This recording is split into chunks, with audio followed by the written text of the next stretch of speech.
Hello, freak bitches. So, your podcast was the big podcast that kind of sunk Milo. It was kind of a combination of mine and yours. And I remember it was yours. It was me watching him on your show that led us to ask about that. Because I saw him on your show, and he was like God at the time. Because I remember at the time he was on our show, I told Paul, one of my co-hosts, like, Paul, this guy ain't no lightweight, and he's got a huge army of sycophants right now. If you get in a debate with him, if you lose, you're a total bitch. If you tie, you lose. If you win by a little, you lose. The only way you can actually beat him with his army of sycophants at this time is if you just demolish him. So don't even try. You were concerned about this? Like, this is like something you planned out in advance? No, I mean, it wasn't really a plan. I just wanted to bring it up because I saw him on your show saying it. I'm like, that's very strange. I kind of knew where he was coming from. Sure. Because I knew that he had had experiences, like sexual experiences when he was younger. Yeah. And he was kind of, I think he was trying to trivialize them and turn them into humor. Yeah, I mean, you know, his way of dealing with it or whatever, you know, say like, it was mutual between me and the priest. I was molested by a priest, but I was into it, so it was cool. Well, he's like, I was the predator. Yeah. Yeah. Like he seduced the priest, you know? Yeah. It's kind of hard for me to imagine a 13-year-old boy, no matter how flamboyantly gay or sexually aggressive, you know, jumping the priest's bones or something. Mm-hmm. You know?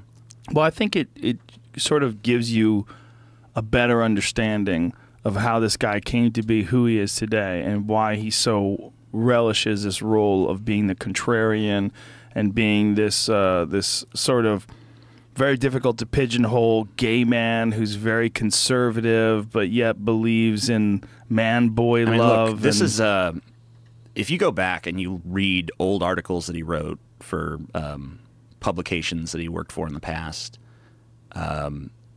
there was a lot of stuff like, we're going to take on bullying on Twitter, and you know, we need to make a safe space for people online. This is Milo, and now he's like the biggest troll. Right. I mean, we talked about Milo last time I was on your show, and you told me, you kind of put the seed in my brain like, he's kind of like fake.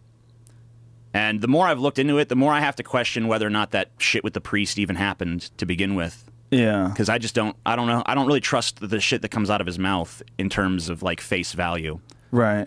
And I think a lot of times when Milo tries to make a point, he doesn't necessarily make it by directly saying it. He tries to make it through like performance art. Like when he went on Bill Maher, and you know, he's doing this whole flamboyant gay conservative thing because he wants the liberal Bill Maher audience to be like, boo, boo, because it's like, look, what hypocrites. They say they accept gays, but the second you don't toe their line, what they obviously like is people who toe their line, not gay people. Right. I think that was the point he was trying to make. I thought it was funny, too, how Bill Maher the next day after Milo's scandal broke was like, I took him down. It was me. Was he saying that? Yeah, it was like, I took him down. It's like, dude, you compared it. You said he was the next Hitchens when he was on your show. He really, wait a minute, he really said he took him down? He said, I took him down. No. I took him down. Oh, he's a fool. That's such a foolish thing to think. You know, what I think is what Milo does, a lot of it is performance art. Yeah. It's a lot of trolling, and it's a lot of very calculated stuff designed to sort of rile people up and get people active and get people to talk about him. I mean, that's the reason why he does this tour on colleges. I mean, why not do it in the lion's den if you want to get the roars?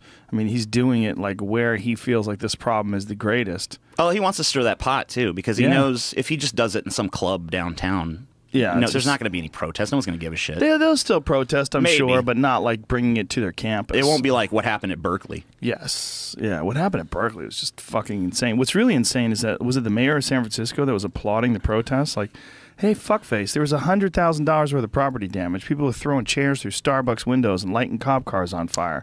Like, this ain't good. There's been articles on, like, the Huffington... I almost made a video about this article on the Huffington Post, actually, that was basically like...